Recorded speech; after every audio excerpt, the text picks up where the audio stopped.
Edwards here, Montgomery County Tea Party.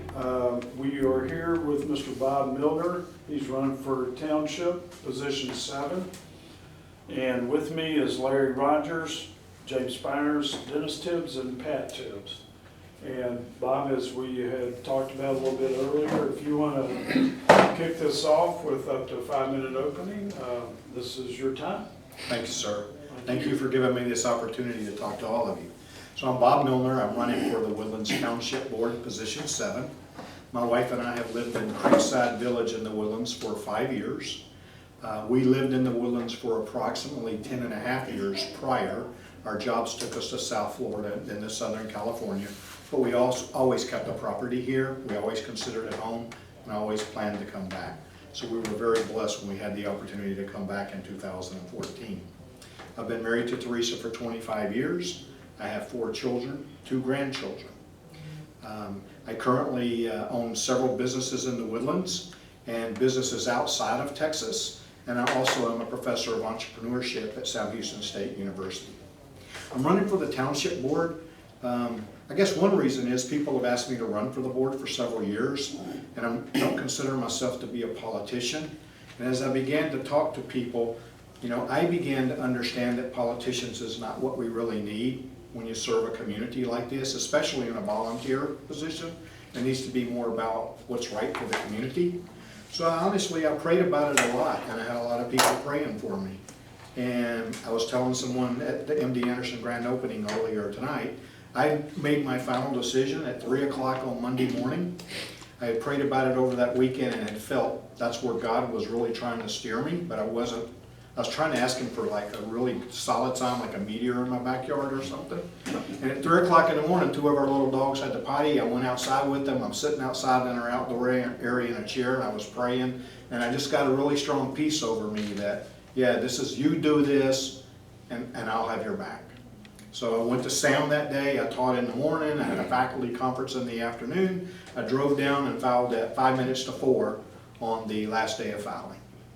Why am I running? One, because I believe I can bring a strategic and independent, methodical approach to decision making and collaboration, not just with the board, but with the residents of the community. I currently have a business that is responsible for about $500 million a year in revenue, and over 250 employees, and I run my business based on methodical thought process and facts. I don't run my business based on my gut or my heart or passion.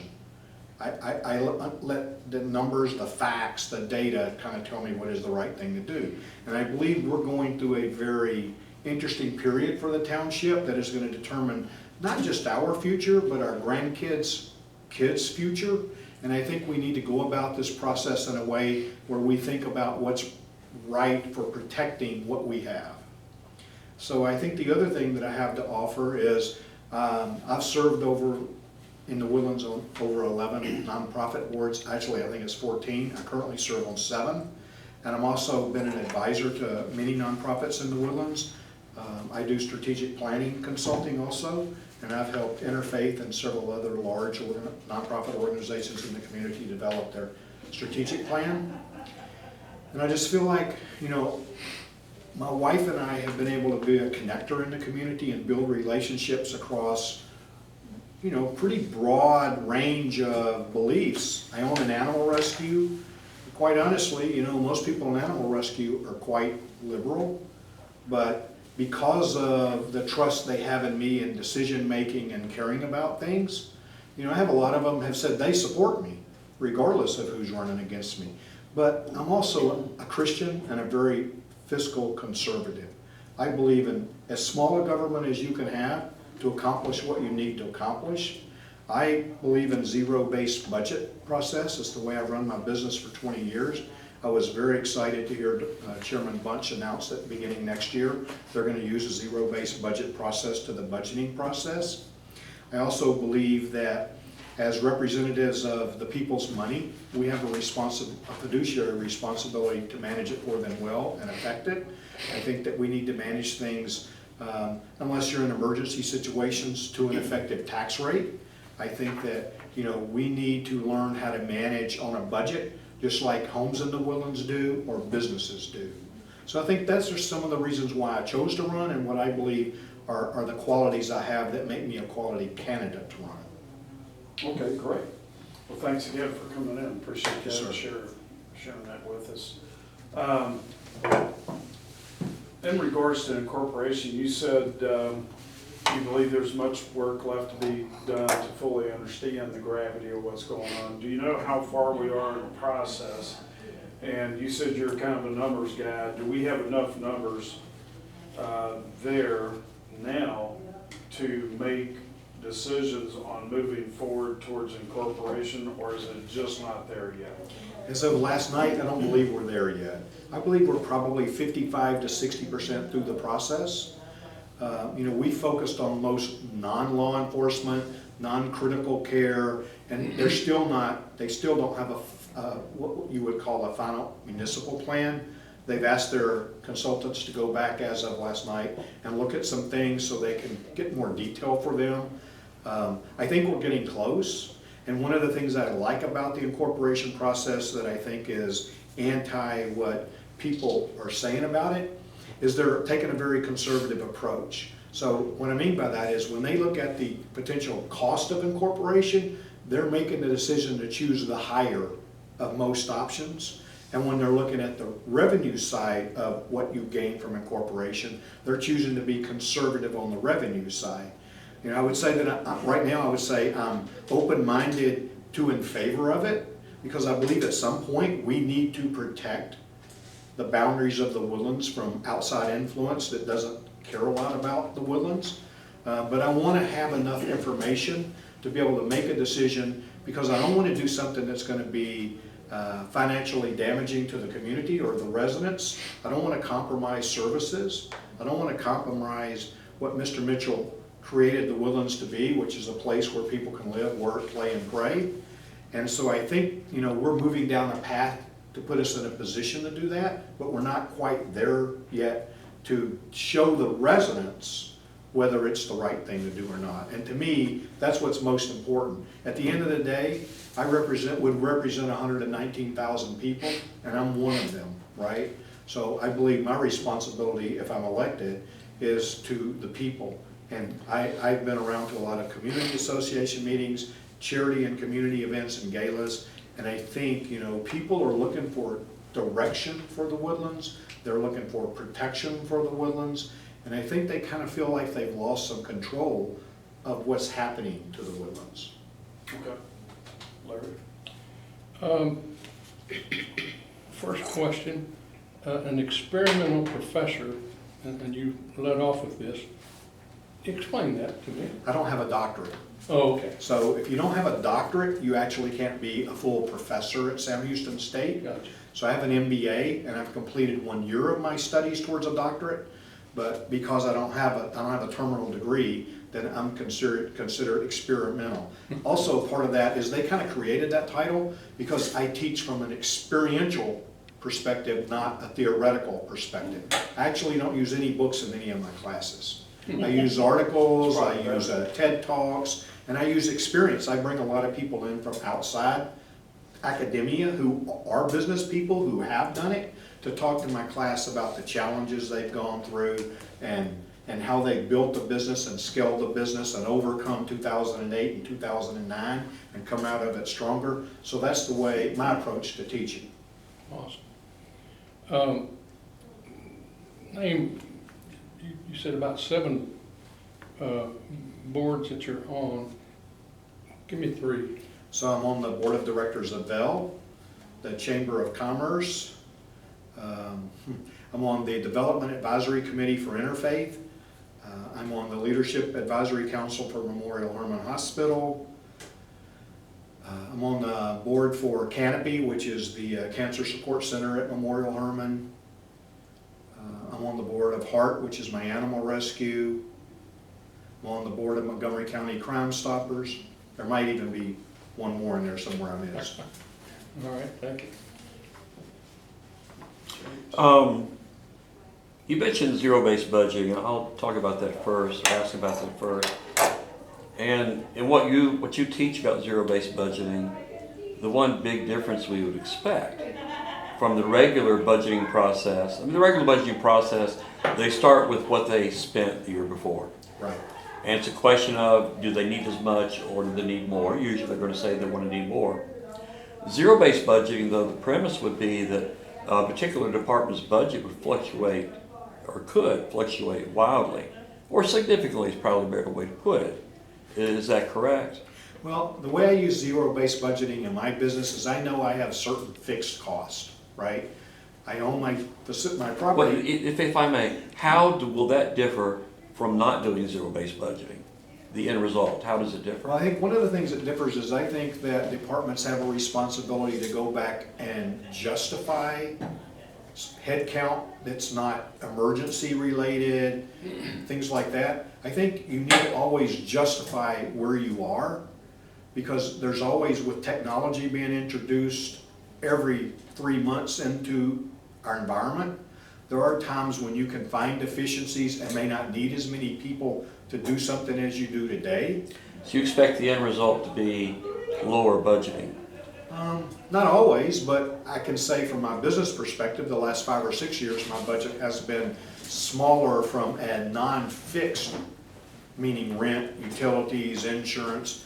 They typically Personnel. don't go up. Personnel, advertising, marketing, things like that are controllables. Well, for a government department, though, you wouldn't have marketing and advertising being a significant fluctuation, correct? What would be the primary cause of fluctuation besides, or significant cost besides personnel? Non-emergency services, how much you choose to invest in capital protection for infrastructure, which I'm a big believer in because I build a future budget for capital So expenditures. you expect those items or all the other items together to change from year to year with zero-based budgeting, correct? They may or may not. I mean, if you start Well, with if 100, not, why bother? well, because I think you always need to go in and dig in detail and look at where you are and why you are where you are. So I think if- people become Uh-huh. complacent, right? And I think we need to take complacency out of, the budget process, the governmental process. It's easy to build something up and always keep it that way. And I think that's one of the challenges we run into at the county level and even the federal level, is we end up with a lot of programs that down the road, we may not need to fund as much to. Now, it may be less of that at the township level or the Right. city level, but I think you still have a responsibility to justify where you spend your money when you Well, finalize a budget. if I may, it does sound like the end result really is going to be very different. It's not about having a lower budget or more efficient budget. It's about assessing people's work. Couldn't you just do the same thing with employee evaluations? You can, but most employee evaluations at the government level are based on a criteria of, do they come to work, do they do a good job?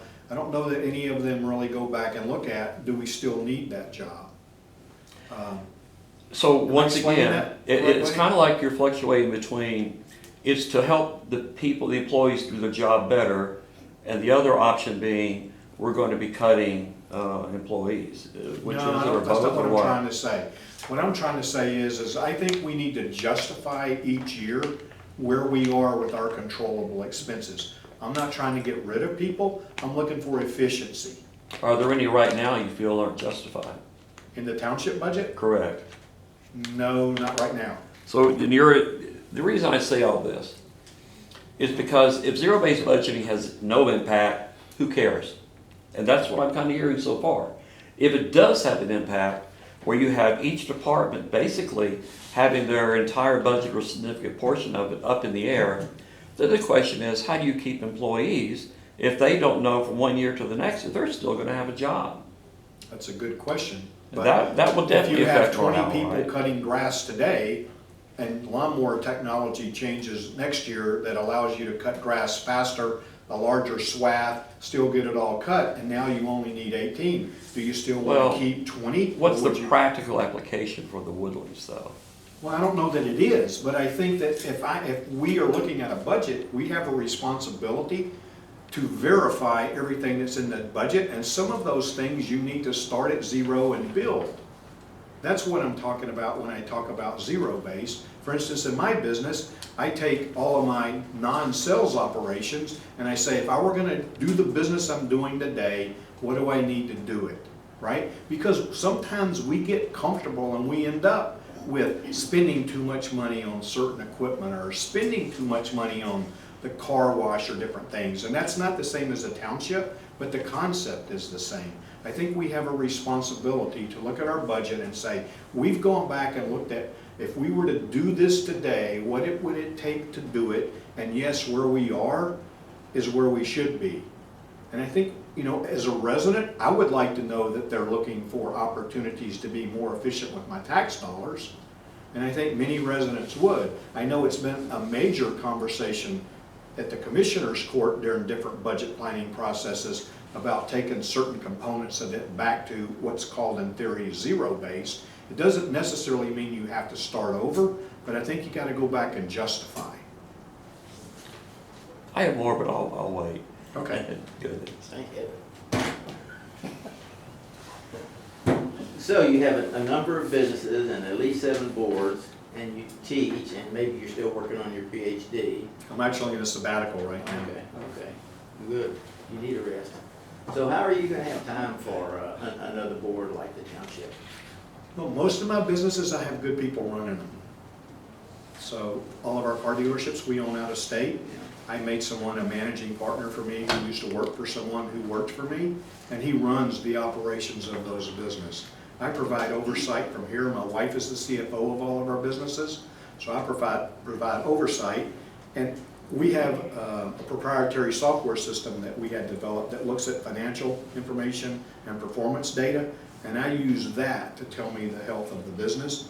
And I have a conference call with him every morning, just to make sure that he doesn't need anything, that he doesn't need anything from me. But, you know, 98% of that business is run by him.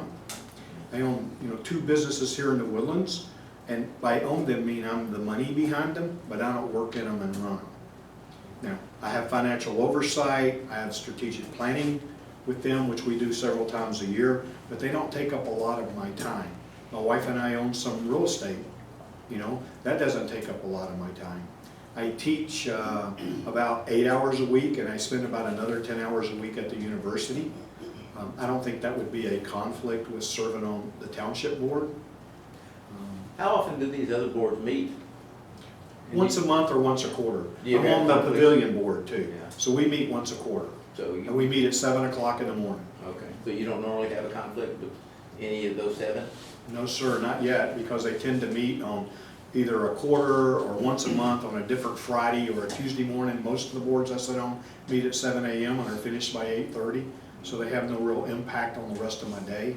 Every now and then, I'll run into a conflict with the Memorial Hermann Executive Advisory Council and the Canopy Board, so I have to decide which of the agendas is most important for me to be at, which is strange that they would both have those meetings at the same time, but they do. And is that late in the evening, or is that? And those are all in the morning. Okay. I have no boards that are in the evening. Okay, so you'd be able to attend 100% or close to it of a township meeting? Yes, sir. So, Bob, and one of the questions here, it was with the Woodlands reaching full residential build out, what do you think the township should do to generate additional non-residential property tax revenues to maintain services without a residential property tax increase? You talked about 4 things here. One being focusing on increasing retail development. And I would like for you to expound on each one. So why don't we start with that, and then we'll go down to franchise tax fees, and on down that, so we can address each one.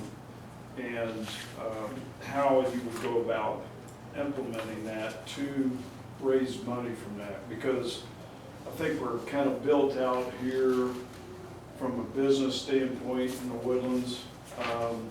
There's probably retail shopping centers where you can move in. I know that some of the leaseholders are, well, I hate to say this from a capitalistic standpoint, but they seem to be predatory Oh, yes, definitely. landlords on some of the businesses here in the strip centers, and they've run some really good businesses out because Yes, they have. Yeah, they're increasing so anyway, start with that. How would you increase retail development and maybe work with some of these landlords to allow some of these businesses to thrive instead of just charging them out of the wazoo and they end up having to shut down here?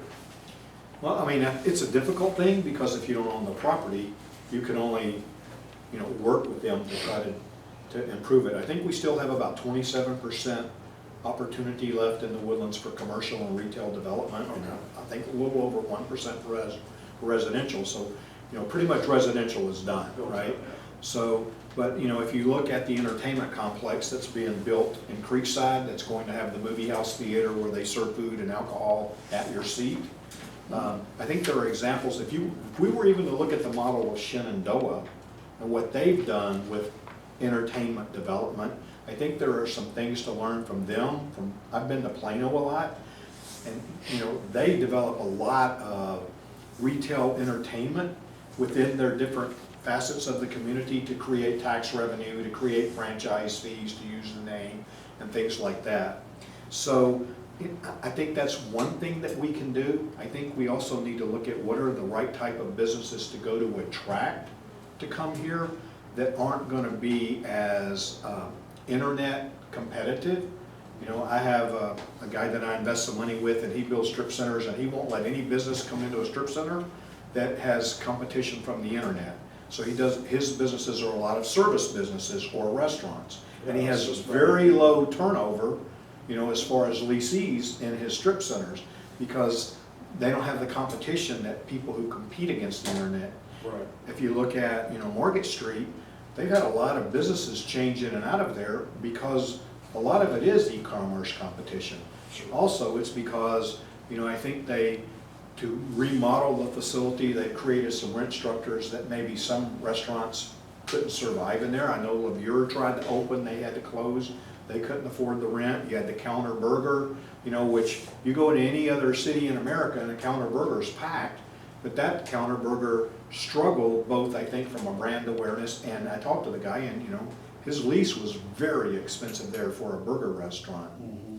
So I think that's something that you have to work a lot. I think you have to work with the shopping center developments to get them to understand if you bring certain businesses in, they won't have the turnover, and try to help manage how they attract people and then support those businesses that are here. Right. Okay, and then the second thing is collect franchise tax fees. Certainly, those are going to, as you said, the development company right now. How much does that amount to? And where I'm gonna end up at is how much money is all this gonna bring in? In other words, the 27% that's out there that may be vacant that we can fill in with businesses or encourage. I'm still a free market guy, so, but Yeah. to get that revenue collecting, how much of the franchise tax fees that are going to the development company right now? Do you know off the top of your head? I don't have an exact number because it's hard to get that. They're very close to the vest with that information. Mhm.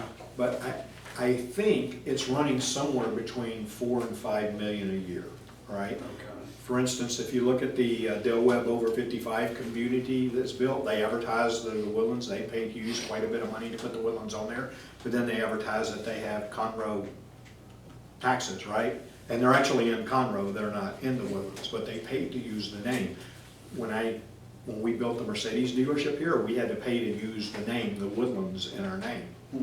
So as businesses locate here, you're going to gather franchise fees from that, but you're also going to begin to collect franchise fees from cable television, from utilities. Energy used to charge what was called a user fee because they couldn't call it a franchise fee because we're not an incorporated entity. And they quit collecting it either in 14 or 15, no one is really sure. So we will be able to go back then but the MUDs are collecting those fees right now. If you look at your bill, you're paying those fees, and those fees would be shared with an incorporated city. If you look at your cable company and your phone company, they collect those fees right now. If you look at all of the details of the fees on your bill, So some of those fees would then go to the Woodlands if it were incorporated. And, okay, so Performing Arts Theater. How much, do you know how much the pavilion brings in directly and then on the periphery as a collateral? I do, I don't know if I'm Impact. allowed to say because, you know, it's a nonprofit and I sit on the board. I can tell you that if you look across a year of concerts, they've been successful at putting quite a bit of money into the endowment each year. How about if I answer it that way? Okay. I just don't want to compromise the integrity of something I'm not sure I can share. Well, is, with the Performing Arts Theater, so the Woodlands would just have to enjoy the collateral from all that. They wouldn't get anything directly, but the hotels and the restaurants and, No, they would actually get a ticket fee because of what they're talking about doing. They're talking about the Woodlands building the facility and owning it, and then contracting with Pavilion to manage it for them. that scares me. Well, it scares some people, but that is the current way they're discussing doing it. So they would actually own the facility, so they would be able to collect off of the ticket fee for each show, okay? If you brought in groups that wanted to put on, you know, private arts performances, performing arts, they would be able to collect fees from that. So they would collect most of the fees that would go to that facility because they would own it. Now, they would have to share some of that with whoever they choose to manage it, because the township doesn't want to get into managing an entertainment venue. But there's quite a bit of potential, I believe, after talking to members of the township board, that could bring in some pretty good revenue beginning in the third year, and they begin to get some of the Broadway plays in. They begin to get some of one of the challenges that the Pavilion runs into is when they bring in a Broadway play, or they bring in like Boston Pops, well, they very seldom fill the entire venue, okay? And so, because they don't need a 16,000 seat venue or a 9,000 covered seat venue, but you could fill a 2,500 or 2,800 seat venue. My wife and I unfortunately drive to Houston all the time to go see things like that, and they're always packed, right? And then you would have a smaller venue, 450 to 750, that would be for smaller type affairs. But then you're also going to attract the concert tours, for instance. You know, if you look at Journey, they come here and they bring their full group, including their singer from Australia and everybody. But then last year they were at the Smart Center and they only had 4 of the 7 members of their band. Well, that's a much smaller venue. They wouldn't have come to the Pavilion because the Pavilion couldn't have afforded them to come, but they sold out the Smart Center 2 nights in a row. So you look at groups that alternate the way their band travels, then you would have a venue where, smaller venue, and if you think about it, you're also going to have a year-round venue, right? The Pavilion is at times affected by weather, and its attendance is at times affected by thunderstorms and/or 100-degree temperatures. Yeah. And you won't have that in a performing arts venue. Okay, and the last one is, since we've done expanded questioning here, this is a long question and Q&A here. Okay? The alcohol sales tax would go to the city instead of the county. What's your projection there as far as money? Do we know how much that is right now? I believe it was discussed 2 budget meetings ago, and I'm probably not going to be 100% accurate, Okay. but I believe it was somewhere around 1.9 million currently that would go to the city. So 2 million. Yeah, and So- that may not be 100% accurate, because that was 2 budget meetings ago. Okay. So all that together, okay, would certainly be a positive towards the Woodlands. I mean, just out of 4 questions, I don't know if we really got a number out of what the Performing Arts Theater could provide. No, Any idea off of that? I don't think they even have a number yet. They're just, are in the planning stage of that and beginning to work with people who can tell them what it would produce. Yeah. I think sponsorship from like Occidental and Yeah. ExxonMobil. would I mean, be look at really how good. much, Strike pays for the pavilion. It's a lot of money. Wood Forest pays a lot of money for the pavilion. I paid a lot of money when I was still a partner in the Mercedes-Benz dealership to be a sponsor of the pavilion. Right, right. So all that together, do you think that would overcome any shortcomings maybe that we would have as far as incorporation, that all of this, I don't know, could be absorbed by the extra money that we're getting in from all of this? I don't think we know the final answer to that, because I think that's some of the pieces left in the study. I think it will make a significant dent in it. I really do. Is it 100%? I'm not sure. I can't tell you yes that it is. Yeah, okay. Because I don't even think the township board knows for sure yet that it would. So is there an acceptable rate for you percentage-wise on if we get this close to how much it costs, over and above the revenues that we get in, that you would favor it one way or another? Are you to that point yet? To say, Yes. If it's an acceptable rate within what it costs us to currently run it, I would favor it. At the end of the day, it's gonna be up to the residents, right, but I would favor putting it to a vote to the residents. is there a number to that percentage? I don't know that I have that yet, because I want to wait till the next budget meeting to understand what the rest of the impact is. I think there's a lot of misinformation. You know, a lot of people are saying that we're gonna have to pay for law enforcement. Well, we already pay for the majority of our law enforcement as a pass-through on the county budget. And we pay for the crisis team for the constable's office, and we pay for part of their sex crimes operation. We already fund those operations for them. We also now, after the township board went back and renegotiated the agreement with the county, we pay for the vehicles and we also own them now. We used to pay for them and the county owned them. So if you look at, just from a law enforcement perspective, right, there's not gonna be a significant increase, and we don't know what that number is yet because they haven't gotten there, but we already pay for, you know, I think it's somewhere around 16 to 18 million a year that's passed through in the county budget. So we have title to those vehicles. Yes, they belong to us now. And the other thing you have to think about is just because we become a city, it doesn't mean that the constables and the sheriff's departments are going to stop patrolling the Woodlands. We're still in the county. They still have a statutory requirement to patrol, as do the constables. I live in Harris County. I was talking to the commissioner down there, because Creekside's in Harris County, and I asked him that question. If we become a city, the Woodlands, will the constables and the Harris County Sheriff's Department still patrol our area? And his exact words were, yes, because we have a statutory requirement to patrol both within our precinct and within our So county. why are we paying extra? Well, we pay extra because the residents want extra. Okay. I think we pay extra because the residents want that neighborhood patrolling. They want that sense of security by having more around. You know, but if you look at what happened to Kingwood, you know, when Houston annexed them, they told them everything was gonna stay the same, and it didn't stay the same. They don't have good law enforcement protection at all there now, because the city of Houston doesn't care about anything that far away, right?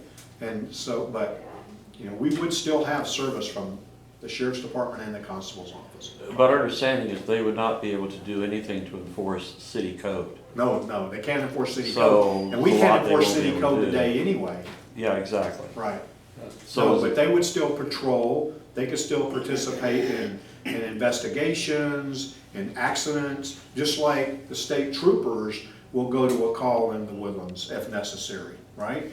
You know, because they're state and they have certain requirements that are broken out from a precinct perspective, statewide also. But no, they could not enforce those. what's my point is you would still need a city police force in order to be able to enforce any city code, correct? Or you could contract with the constable's department to do it for you, because you could Well, the contract out. understanding is they would not have that authority. Well, it depends. If So how do you give it to them if they don't have it? Well, we could actually contract for all of our law enforcement if we wanted to, even if we're a city. It was discussed at the budget meeting, 2 budget meetings ago, Uh-huh. so. Larry? Is it okay for me to? Feel free. I'm okay with it. Dennis? You're hesitating. Explain how the township has fire departments, and give me an overview of the fire departments and the emergency. So we actually have our own fire department. We own the buildings, we own the equipment, the employees work for the township, all their benefits are covered under the township. They have a significant capital reserve fund to plan replacement of vehicles over time. I think the last time I talked to the board members, they actually own all of the vehicles outright. I don't think they have any debt on their vehicles. So it's actually township owned, controlled, and operated. Yeah. So obviously, that wouldn't be any change. That wouldn't change, no. And we already have a main fire station, so we would not need to build a main fire station to run control and command out of. How about the ambulance services? Well, not every city has an ambulance service. A lot of cities use either contract with the hospital district or with private hospital carriers. I don't know that we would need to have an ambulance service in the beginning. I actually haven't researched that, but I know I've lived in cities that didn't have a city hospital service. They either contracted with the county or the hospital district for it, or they had a private carrier handle all of their medical requirements from an ambulance perspective. Okay. Sure. Well, let's talk about roads and road funding. First on roads, we're aware of the fact that Commissioner Precinct 2 is hell-bent on opening up a road connecting the Woodlands with 249 and open up all those developers. Apparently he has, I don't know what's going on there. That's the financial motivation. And we know from the past road bond that was voted down that the Woodlands is totally unreceptive to an FM 1960 type road running through the Woodlands, if that's what Riley is bound, he's determined to do it. So if it's going to take you long to get the information you say you need before incorporating, how long are you willing to wait? Because that's probably going to get done within 2 years max. I think we'll have the information we need by the end of the year or the first quarter of next year. So you're favoring incorporation within a year? Yes, sir. Calendar year? I'm favoring putting it on a ballot for the residents to decide. And Right. with regard to, the Mansions Way, Woodlands Parkway Extension, Top Secret Road, Uh-huh. one of the things that we need to really understand is currently the development company owns 80 acres on the west side of 2978 straight across from Woodlands Parkway. Currently, we have no influence on how that is managed. If we were to incorporate, that land would fall within the incorporated environment of the city of the Woodlands, and we could control or approve or disapprove any road construction in that 88 acres, and they would need to go through that 88 acres to connect to 2978. Just as Shenandoah used their right as a city to fight against the Robinson Road Lake Woodlands Right. and the research forest under or over. So we would have that same ability to protect the Woodlands from creating a 1960 out of Woodlands Parkway. Is that the development company Yes. that owns that? Okay, so they pretty much dictate it until, or if the Woodlands becomes a city. Yes. Otherwise, he can do his little zigzag around Yes, he could. that property, which I think he's doing now and buying Well, over. no, he's not doing that. He's been to 3 ladies Republican luncheons and, made it very clear he has no desire to create a Woodlands Parkway extension. What about a mansion? He never mentions that word. Oh, You yeah. wouldn't lie. Amazing, isn't it? Is that, or you- Now, on road funding, right now, all the roads are being maintained by the county. Do you foresee the city of the Woodlands taking that over, and would that be an additional expense, or how do we do that without increasing, having double taxation? Well, we're paying the county to do what they used to do and aren't anymore, and add to that what we pay to the city. I don't think there's any doubt that if we incorporate, the county will no longer take care of our roads. I think So they've what about made the that pretty money clear. that we're paying them now? So, and actually, I have all of the numbers here because it was one of the big things that was talked about last night in the budget meeting. Uh-huh. So currently, they believe there's somewhere between 1.8 and I believe $2.2 million worth of road improvements that need to be made today to take care of issues with the roads. That's all the Woodlands precinct 2 and 3? Yes, sir. Okay. And Most of the vast majority of our roads, I don't remember the percent, but it's somewhere around 94 to 96% of our roads are concrete. So they have a lifespan of anywhere from 35 to 45 years. Most of our roads were in that 7 to 12 year period, so they still have a lot of life left in them. And one of the things that Woodlands has done is built a capital reserve fund to help fund that for quite a few years once we incorporate. So it would not have an immediate, I would venture to say, 5 to 7 year impact on the budget as far as taxation to the residents is concerned.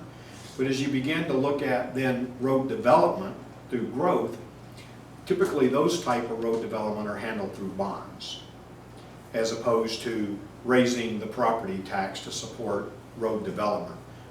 Maintenance, however, would still need to be followed through the regular budget. I can't tell you 7 years from now what that would be, but it's going to be something we would have to incur as a city. And I think at the end of the day, as a resident, I'd be willing to pay maybe another $50 a month in property tax to make sure my roads stay the way they are today, 10 and 15 years from now. So What it sounds like then, we're not looking at, if we incorporate the Woodlands, we're not looking at any big or unexpected expense with the roads, and we're not looking or expecting anything with regard to fire and police services. Where would be the unknown expenses you're talking about? well, I mean, we're going to have to decide what to do with municipal services. Do we want to take over all of the municipal services? Well, if you do, that would be a straight, the money goes to the city instead of to the current provider, correct? Some of it, yes. But, you know, so for instance, if we were to go take over all of the MUDs, right, then there's going to be debt incurred with taking over MUDs. I don't think the plan is to take over the MUDs when we initially Right. incorporate. So when you go through what the process has been so far, I think they've done a very good job of identifying what all of those ancillary expenses would be. And in my mind, they're manageable within very close to where the current township budget would be. Okay, so basically you're disagreeing with the camp that says that we should incorporate because the expenses are unreasonable. You're saying they're reasonable and we already know what to expect, correct? What we know as of today, I believe they are. Okay. There's still things we don't know, but I think my perspective is how can you say something is unreasonable when you don't even know what it is yet? Sure. I think, you know, and I think there are a lot of people out there that say, I'm against incorporation, it's gonna be too expensive. But you don't even know that yet. So you're against it to be against it because you don't want it for whatever reason, but you can't blame it on expenses. Expenses, Because we're only exactly. 55 to 60% through that analysis. So you don't have enough information to know what the final expense is going to be. On road funding, are you familiar with the Houston-Galveston Area Council? Probably not as much as I would need to be if I was on the township board, but I am a little bit. All right, well, the point is that any state and federal road funds that we would ever get in Montgomery County or to any city has to be approved Right. and passed by the HGAC, Houston-Galveston Area Council. At present, we're doing a current analysis. We're not ready to release the report yet. There's a lot of details to it, how they score and that kind of thing. But one thing we do know, of all the counties that are in the HGAC, Montgomery County got the lowest percentage of approved projects among all of them. Not only that, absolutely none of the Woodlands Road projects were approved, which we've totaled up to be $7 million. So right now, the fact that the Woodlands is unrepresented, basically, because it's not getting anything out of Right. HGAC, incorporation would at least give it a seat at the table. What's your perspective on that? I think that we need to have a seat at that table. And I think there's a reason why we didn't get any of our $7 million. Which is? Which is, I think people are trying to make a point. Just like at the end of the township board budget process, we have certain expenses that come back to us that say we're no longer gonna take care of that next year. You need to plan for that in your budget after the budget process has been finished. You know, I mean, you call it what you want, but at the end of the day, I think people are trying to potentially manipulate the process. I mean, I think there was a reason why someone wasn't at that meeting to raise their hand for not just $7 million for the Woodlands, but I think it was much more It's million much more dollars for than the that county. for the county, right? Correct. Right. I don't think that was by accident. That's my opinion. So it's another reason to incorporate as soon as possible. The The people I talk to believe it is. Okay. Yes. Interesting. Well, you contributed to almost everybody that I know, and this list is mostly people that we agree with. I wonder if you supported some folks that we might not agree with, like the Rainbow Coalition, BLM, Occupy, Antifa, ACLU. What? Those aren't on my form. They're not. I'm asking No, that. no, never. No, sir. Okay. There was on your Facebook page some stuff about the Gay Pride Parade that you sponsored. Is that not correct? No, I don't remember seeing anything on my Facebook Maybe page it's on another that lot, one. huh? No, I think what you saw on my Facebook page is I was at a pastor's meeting listening to Mark Harris talk about how he ran for Congress in North Carolina, and they determined that potentially a consultant who helped him might have committed mail-in voter fraud, and they disallowed the election results and called, finally, after a year and a half, called for a new election. And during that time, he became deathly ill, almost died, and chose not to run for the seat again. And they just had that election, and the Republican candidate who took his place defeated the Democratic candidate who had run against Mr. Harris the first time. And so I was at something, and I believe there was a pastor there that is part of what's called the FRC, and I honestly don't know what it is, but I believe someone that is associated with that organization posted it and called me a bigot because I had my picture made with someone who was a member of that organization. Okay. Yep, association. Let me back up to the part that you said here about how we fund law enforcement. You had said that all of our law enforcement is paid for by the Woodlands, but we were talking a second ago that the county has a statutory obligation to provide some of it themselves. So what is the percentage that we actually pay extra for, and what does the I county don't know what do? the percentages we pay for. I know if you go look at the county commissioner's budget, we spend somewhere, I think it's in between $14.5 and $16.5 million that is passed through to the sheriff's department. And we pay for those services, meaning we want more patrols, we want more neighborhood patrol.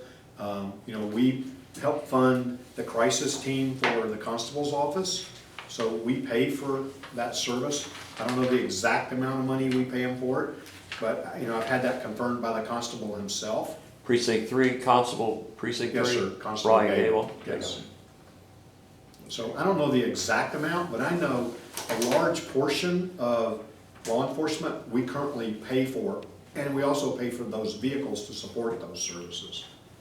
And do they charge us for the offices and things like that, or is that just wrapped up in the cost? I don't know if they do or not. I don't know if they charge us for the offices or anything in the facility they have here in the Woodlands. But that's generally viewed, you think, as a wash if we incorporate? We're already paying for that stuff? It may not be a 100% wash, but I think it's absorbable.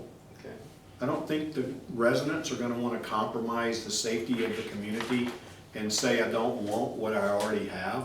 So I think there's a way to absorb it. Okay. Time for one more question. Okay. Do you have any endorsements yet, or do you expect any endorsements? So as of today, I've recently received endorsements from Township Director Gordy Bunch, from Township Director Bruce Reeser, and from Township Director Brian Boniface. Okay. I have a question on nonprofits, John. I know you're very involved in that, that's great. I'm going to talk about using tax dollars for nonprofits, because generally, my understanding is, and my feeling, I think most people, is a nonprofit is going to spend their own or other people's money, not tax dollars, because that's not voluntary. We don't have a choice on paying our tax dollars. So my question is, and Interfaith is an example, I'm not saying it's just them, but as an example, I can't think of any particular county service. Now, if you have a nonprofit that does lawn landscaping, who cares? You know, sure, the city should pay for that. But now for a nonprofit that basically doesn't provide services the county would ordinarily do, what's the justification for using tax dollars for a nonprofit like that? It doesn't provide a service that a county would normally. Right, or does Interfaith provide a service? They actually And do. other organizations like that? Interfaith does. The yes. Meal on Wheels or what? Well, no, Mill on Wheels is a whole separate entity. Right, I know the Mill on Wheels issue was a very controversial thing with the Commissioners Court, but I think, you know, if you dig into that, first of all, the building that everybody says the county gave to Mill on Wheels, that building was funded through a grant for another social service organization that was gonna help the county that was not able to come to fruition, and they were gonna lose that grant if they didn't find something to do that provided social service to the county. I believe Meals on Wheels provides a service that a county might have to provide if they didn't have organizations A like. social the food bank. service. A social service, yes, sir. all right, what else is that, I mean, that's Meal on Wheels, what does an organization like Interfaith provide for the county? So they have a food bank for seniors. They have a food bank for people in the Woodlands area who are food insecure, meaning families that, you know, earn below the poverty level and can't afford to feed their kids. So that's, well then, I can see the county providing money specifically for that, Right. but just to provide untargeted funds, why would that be the approach? I don't know if they do. I honestly don't know if they do provide interfaith. Your funds. feeling then is that only tax dollars should only be used to provide a service, should not be used for charitable purposes, is I that agree. correct? Yes. Okay, I think charitable purposes come from the community. And business, just like me when I ran a business here, business owners and individuals who can, should, sure. okay, for charity. But social services, I believe that if it's taking care of a social service that the county or the city would otherwise have to provide, at the end of the day, I think many times some nonprofits are better at it than the bureaucracy of a county government or even a city government. Sure.